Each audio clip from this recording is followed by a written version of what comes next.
Hello दोस्तों, soul land 2 के इस एपिसोड की स्टार्ट होती है और हमें दिखाया जाता है कि बैटल अरीना का माहौल बहुत ही ज्यादा खराब हो चुका था क्योंकि यहां पर आ चुका होता है एक ट्री हेडेड बैट जो कि एक बहुत ही ज्यादा पॉइजन इस जगह पर फैला रहा था। उसकी पावर काफी ज्यादा टेलिफाइंग थी और वो यहां पर अपनी पावर का इस्तेमाल करते हुए काफी ज्यादा आतंक मचाने लग जाता है। इसे देखने के बाद तो सारे ही लोग हैरान थे और कह रहे थे कि ये तो यहां पर ब्लड डीमन ट्राइब से बिलोंग करता है जो कि 10,000 ईयर पहले एग्जिस्ट करती थी और यहां पर ये इस लेडी की 6th सोल स्किल है। इसे देखने के बाद तो वांग डूंगर भी हैरान थी और वो थोड़ी सी घबराए भी नजर आ रही होती है, लेकिन इतनी ही देर में वो यू हाओ को दिखाना चाहता है जो कि तुरंत एक शील्ड बना लेता है और ये शील्ड उसने बनाई थी अपने दोस्त की मदद से। जिसके बाद तो यहाँ पर जैसे ही इससे आसपास की जगह अफेक्ट होने लग जाती है, हुयुहाओं की शील्ड तभी काम करने लगी थी और हमें दिखाया जाता है कि हुयुहाओं काफी ज्यादा एनर्जी को भी रिलीज करता है जिससे कि यहाँ पर बहुत ही ज्यादा बुरे तरीके से थ्री हेडेड बेड किंग को यहाँ पर काफी सफर करना पड़ता है। इवन यहाँ पर इस बायोलॉजिकल रिफ्लेक्शन शील्ड का इस्तेमाल करते हुए ह्यू ने इसको काफी बुरे तरीके से टक्कर दी थी, जिसकी वजह से यहाँ पर वो बहुत सारी बेड्स के अंदर कन्वर्ट हो जाता और उसकी जो पावर थी वो यहाँ पर डिवाइडेड हो चुकी थी, लेकिन अगेन वो खुद को जमा कर लेता। रमेश दिखाना चाहता है कि यहाँ पर थ्री हेडेड बेड किंग आ चुका होता है। इसे देखने के बाद तो यहाँ पर मौजूद मास्क मैन भी गहरा होता है कि ये तो एक बेस्ट मार्कल स्किल है जिसका इस्तेमाल किया जा सकता है। इवन इसे देखने के बाद तो यहाँ पर साइंशुई भी कह रहा है ये तो वाकई में बहुत ही ज़्यादा खतरनाक है और इसके साथ में डील करना बहुत बहुत ज़्यादा मुश्किल है। जो इसके बाद वो ये भी कह रहा होता है कि आखिर इसको कैसे हैंडल किया जा सकता है। इवन लीजेंड्स ने तो ये भी कहा कि हमारे जो थैंक्स एक्ट के एंसेस्टर थे वो भी यहाँ पर इसके साथ में पहले फाइट कर चुके थे और उनको काफ़ी ज़्यादा सफ़र भी करना पड़ा था। इसकी वजह से हालांकि ड्रब उन्होंने फाइट की थी तो उनके लिए भी काफी ज्यादा डिफिकल्ट रहा इन सारी सिचुएशन से बाहर निकलना। इसे देखने के बाद तो जियांग जियांग भी कह रही होती है कि उसने अपनी ट्रू मार्शल सोल को फॉर्म कर लिया है। जिसके बाद तो वो लेडी बहुत ही ज्यादा खुश हो रही थी और वो पहले से बहुत ज्यादा स्ट्रैंग भी हो चुकी होती है, जिसकी वजह से उसको पूरा भरोसा था कि यहां पर अब वो इन सभी को हरा देगी।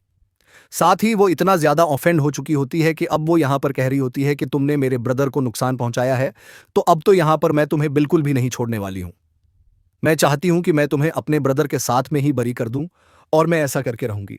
जिसके बाद वो एक बार फिर अपनी 5th सोल स्किल की पावर का इस्तेमाल करते हुए बहुत ही ज्यादा पावर को रिलीज करती है। साथ ही यहां पर कुछ नॉइजेज जो कि इकट्ठे होकर आ रही थी वो यहां पर आ रही होती है और सभी अपने अपने कानों पर हाथ रख लेते हैं क्योंकि उन्हें बहुत ज्यादा अफेक्ट इससे हो रहा था। जिसके बाद हमें दिखाया जाता है कि सभी काफी ज्यादा परेशान और हताश हो चुके थे। इवन यहाँ पर जो बाकी सारे लोग एरिना के अंदर मौजूद थे और इस मैच को देख रहे थे उन्हें भी अफेक्ट हो रहा होता है क्योंकि वो तो कंटेस्टेंट्स जितने स्ट्रैंग भी नहीं हैं तो उन्हें नॉर्मल लोगों से भी ज़्यादा अफेक्ट हो रहा होता है। साथ ही वो लेडी तो खुश हो रही होती है क्योंकि उसने सभी को यहाँ पर ऑलमोस्ट यहाँ पर काफ़ी खतरनाक तरीके से मजबूर कर दिया होता है कि वो ढंग से खड़े भी ना हो सके। लेकिन तभी यहाँ पर वांग दूंगा जब स्ट्रगल कर रही थी तभी हुई हाउस के हाथ को पकड़ता है और उसकी तरफ प्यार से देखता है। तभी यहां पर ये दोनों ही अपनी फ्यूजन स्किल का इस्तेमाल करने वाले थे, जिससे कि यहां पर काफी इमेंस अमाउंट में पावर रिलीज होती है और जाकर टकरा जो थ्री हेडेड बैड किंग से। और तभी यहां पर वो जो बैड किंग था वो सफर कर रहा होता है, लेकिन उसे गुस्सा भी नहीं आ रहा था इन दोनों के ऊपर, जिसकी वजह से वो और भी ज्यादा बुरे तरीके से गुस्सा करते हुए अपनी एनर्जी को रिलीज करता है। लेकिन ये चीज बस कुछ ही देर तक थी क्योंकि सारे ही लोग देखते हैं कि जो थ्री हेडेड बेड किंग है उसकी हालत तो खराब हो चुकी है। वांग दो चुकी अब अपनी ट्रांसफॉर्मेशन पे होती है, वो यहाँ पर अपनी पावर को रिलीज करती है। साथ ही एक फॉर्मेशन भी वो बनाने में कामयाब हो गई थी। इस फॉर्मेशन का इस्तेमाल करते हुए वो अब इस लेडी को सप्रेस कर रही थी। इस लेडी को भी इस बात से काफी गुस्सा आता है कि आखिर ऐसा कैसे हो सकता है, जिसके चलते वो यहाँ पर काफी ही ज्यादा भड़क रही होती है डोंगर के ऊपर। लेकिन अब इसका कुछ फायदा नहीं होने वाला था क्योंकि अभी यहाँ पर हुई है और साथ ही डोंगर दोनों ने ही अपनी अपनी स्किल का इस्तेमाल करते हुए इसको सरप्रेस करने की ठान ली थी। इवन एल्डर होंग चैन को भी देखते हैं जो कि कह रहे थे कि ये लास्ट कंपटीशन है, इसके अंदर ये नहीं होना चाहिए वो युवा। और साथ ही डोंगर ने यहाँ पर अपनी मार्शल आर्ट फ्यूजन स्किल का इस्तेमाल किया है, जिसकी वजह से ये यहाँ पर ऐसा करने में कामयाब हो सके। और हमें दिखाया जाता है कि यहाँ पर इस लेडी की भी हालत उसके भाई की तरह हो चुकी थी। वो तभी वहां आकर बेहोश हो जाती है। अब जैसे ही डीन इस चीज को देखते हैं तो वो तुरंत ही अनाउंस कर देते हैं कि यहां पर इस बैटल के बाद टैंक सैक जो है उसने 5 पॉइंट्स को एक बार फिर से अर्न कर लिया है इस बैटल के अंदर। और हमें दिखाया जाता है कि टोटल पॉइंट्स उनके 9 हो चुके होते हैं, वो भी 7 में से। तो ये एक बहुत ही ज्यादा अच्छी बात थी। इवन कुछ लोग जो कि ऑपोजिटियन वाली टीम का साथ दे रहे थे उन्हें काफी गुस्सा आता है, लेकिन अभी आधे से ज्यादा लोग हो युवाओं की टीम के साथ हो चुके थे। जिसके बाद हमें दिखाया जाता है कि अब होंगचेन जो थे वो अपने हाथों को ऐसे ही पीसते हुए ले जाते हैं। साथ ही क्राउन प्रिंस तो वहां से चला ही जाता है। ये देखकर तो फिर ऑरेंज को भी उसके पीछे पीछे ही जाना पड़ता है। साथ ही मास्क मैन को देखते हैं जो कि अब कह रहा होता है कि ये लड़का बहुत ही ज्यादा इंटरेस्टिंग है। और जब वो ये कहता है तो ऑरेंज भी पलट कर देखती है क्योंकि वो समझ जाती है कि यहां पर अब जब हो इनकी नजरों में आ चुका है तो वो इतनी आसानी से इसे नहीं जाने देंगे। हालांकि हो एंड टीम जो थी वो काफी खुश हो रहे होते हैं कि उन्होंने एक और बैटल जीत लिया है। अब रात का समय हो चुका था और यहां पर हो कह रहा होता है कि आज वाकई में एलीट कंपटीशन बहुत ही ज्यादा टायरिंग था और अब हमें यहां पर सोल मेंटल कंपटीशन के अंदर भी आना है। ये बस अब ठीक ही है। जिसके बाद अभी यहां पर डोंगर साथी काइटो और वो युवाओं वहां पर जा रहे थे और वो युवाओं के राय होता है कि जो सोल मास्टर कंपटीशन है वाकई में इस समय काफी ज्यादा एक्सपोजर मिला है और नए तरीके की सोल गाइड टेक्नोलॉजी है वो भी हमें यहां पर मिल रही है sun and moon role master academy के थ्रू। जिसके बाद ये लोग उसी जगह पर चले जाते हैं। वहां का जो ओनर था वो तो यहाँ पर उनका इंतजार काफी बेसब्री से कर रहा होता है।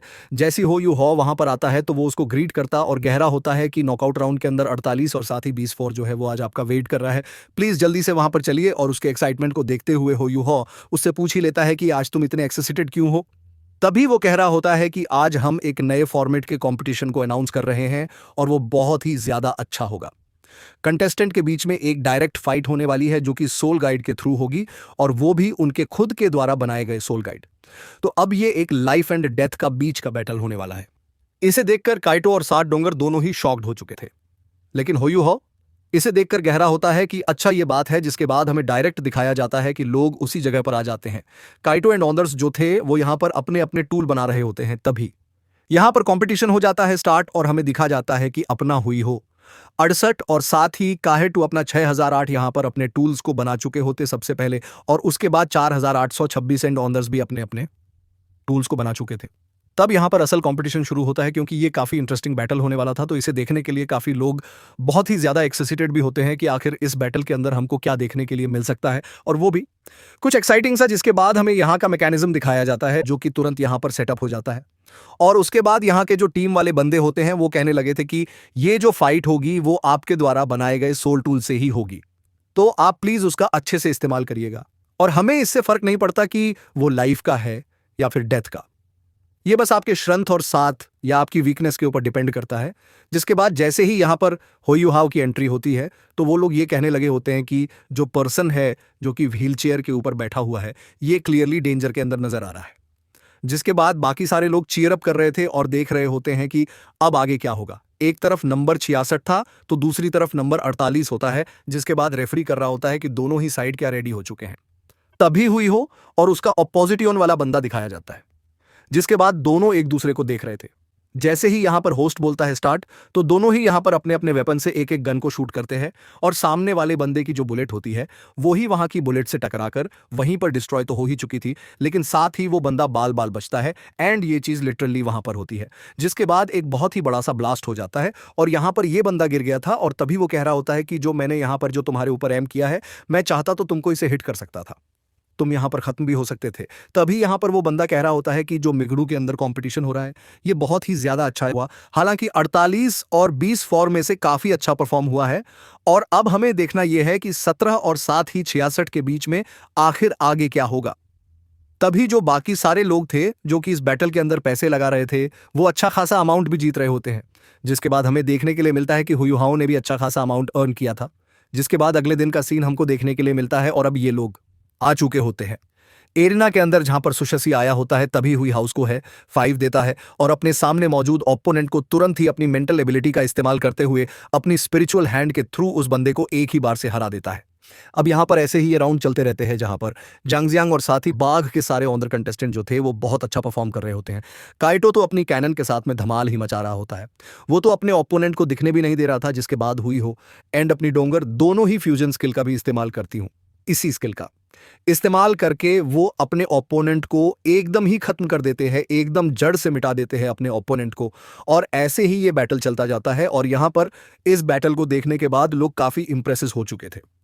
हुई हाउ की टीम से हुईयो की टीम भी अभी फिलहाल टॉप एवनी भी होती है और अब रात का सीन दिखाया जाता है जहां पर सारे ही लोग अब डिस्कशन कर रहे थे क्योंकि कल होने वाला बैटल ये काफ़ी इंपॉर्टेंट बैटल होने वाला है इन सभी लोगों के लिए जिसमें इन्हें बहुत ही ज़्यादा अच्छा परफॉर्म करना है। और तभी यहाँ पर हमें दिखाया जाता है कि टीचर स्वान कह रही होती है कि हमने अभी तक 6 गेम्स को जीत लिया है और साथ ही बेसिकली और अगर हमें क्वालिफाइंग स्पोर्ट के ऊपर जाना है तो कल जो होने वाला कंपटीशन है सन एंड मून कॉलेज के साथ में हमें उसको क्वालिफाई करना होगा सेकेंड स्पोर्ट के लिए। दूसरी तरफ हमें दिखाया जाता है कि सन एंड मून एकेडमी के जो डीन होते हैं वो इन सभी बच्चों को समझा रहे थे कि श्रेक ने ऑलरेडी 5 गेम्स को जीत लिया है और हमने अभी तक सिर्फ 4 गेम्स ही जीते हैं और एक हमारा भी हार में चल रहा है।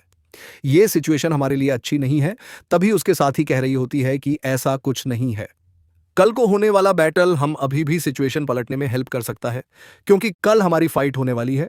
श्रेक के साथ में उन्होंने अभी 5 बैटल जीते हैं और एक अभी हारा है तो यहाँ पर हमारा चांस हो सकता है।